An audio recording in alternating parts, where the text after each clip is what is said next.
बारामती विधानसभा क्षेत्र महाराष्ट्र के पुणे की 21 सीटों में से एक है। ये सीट 1967 से पवार परिवार का गढ़ रही है। शरद पवार ने इस सीट से 6 बार जीत हासिल की थी और इसके बाद उन्होंने इस सीट की बागडोर अपने भतीजे अजीत पवार को सौंप दी थी। उसके बाद से 1999 से अजीत पवार इस सीट से जीत रही हैं।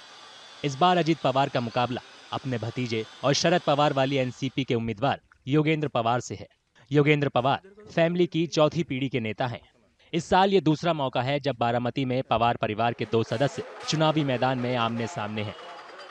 हाल ही में हुए लोकसभा चुनाव में अजीत पवार ने अपनी चचेरी बहन और शरद पवार की बेटी सुप्रिया सुले के खिलाफ अपनी पत्नी सुनेत्रा पवार को मैदान में उतारा था। सुप्रिया सुले ने आसानी से सुनेत्रा को हरा दिया था।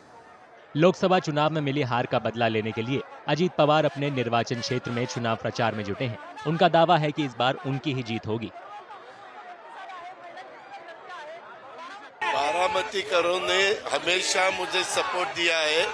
मेरे इलेक्शन में मुझे पूरा भरोसा है, विश्वास है बारामतीकरों के ऊपर कि इस दफा भी मुझे वो सपोर्ट देंगे। उनको वोट देने की मैं रिक्वेस्ट करता हूँ, वो मुझे जरूर वोट देंगे, ये मेरा भरोसा है। योगेंद्र पवार को दादा शरद पवार का समर्थन है। उन्हें भरोसा है कि वो अपने चाचा को चुनाव हरा देंगे। नहीं, अभी लाइफ में चैलेंजेस आते रहते हैं, पर सामने चैलेंज बड़ा है। उससे ज़्यादा मेरे पीछे कौन है, ये मेरे लिए ज़्यादा मायने रखता है। और हमारे पीछे पवार साहब जैसे नेता खड़े हैं। और सबसे ज़्यादा अनुभव अगर ये देश में किसी के पास होगा राजनीति का, वो आदरणीय पवार साहब है और वो हमारे साथ खड़े हैं। अजीत पवार की पत्नी सुनेत्रा भी लगातार प्रचार में जुटी हैं। पुराने रिश्तों का हवाला देते हुए वो लगातार वोटरों से मिल रही हैं। बारामती की चीज अलग है। बारामती में 35 इयर्स दादा ने बारामती का नेतृत्व किया है, बारामती के लोगों के लिए काम किया है, योगदान दिया है। और हर कोई बच्चा जानता है कि दादा ने क्या किया है, बारामती का रूप पलटा है। तो हर एक को पता है कि दादा क्या कर सकते हैं, इसलिए अभी सबको दादा ही चाहिए। महाविकास अघाड़ी गठबंधन में शामिल शरद पवार की बेटी सुप्रिया सुले का कहना है कि बारामती में परिवार के लोगों की नहीं बल्कि विचारधारा की लड़ाई है। For me, it's never personal, and with full humility, I would like to say that even during Lok Sabha, it was the same. You see my entire campaign, and it was our fight is not against a person at all. It never was and never will be. We have ideological strong differences, and I have huge issues with policy with this government. You see what they are doing to the farmers. The farmers' suicides has gone up. Women's safety is a huge challenge. Baramati के कुछ वोटरों का मानना है कि अनुभव की कमी के चलते योगेंद्र का पलड़ा थोड़ा कमजोर है। इस टाइम अजीत दादा जीतेंगे। अजीत दादा जीतना चाहिए। काम किया है उन्होंने,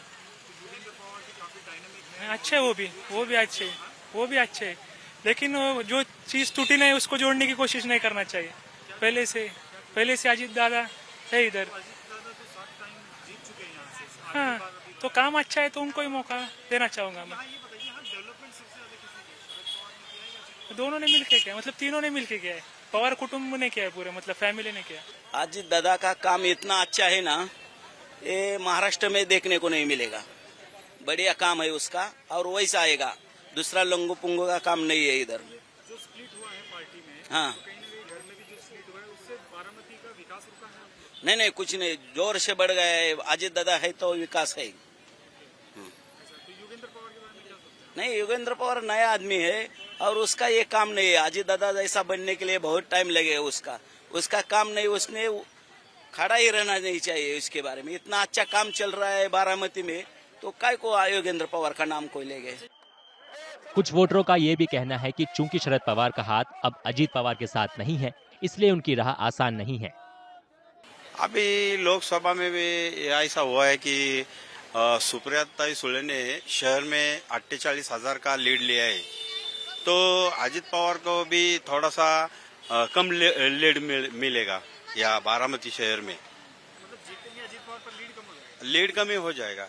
जीतेंगे अजित पवार, लेकिन लीड कमी हो जाएगा। बारामती को हम तकरीबन 35 साल से देखते आ रहे कि बारामती को डेवलप होते भी हमने देखा है।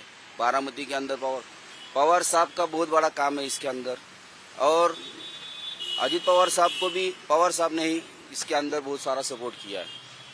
कि आज असेंबली के अंदर अगर देखा जाए तो बारामती की तरफ से 2 खासदार 1 आमदार है, और बारामती में काम करने के लिए जो है इन्होंने बहुत मेहनत की है और बहुत मेहनत से काम किया है। आज बारामती का नाम पूरे इंडिया में जो हुआ है तो ये पवार की वजह से हुआ है।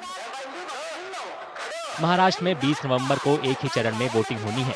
288 सीटों वाली महाराष्ट्र विधानसभा के चुनावी नतीजे 23 नवंबर को आएंगे।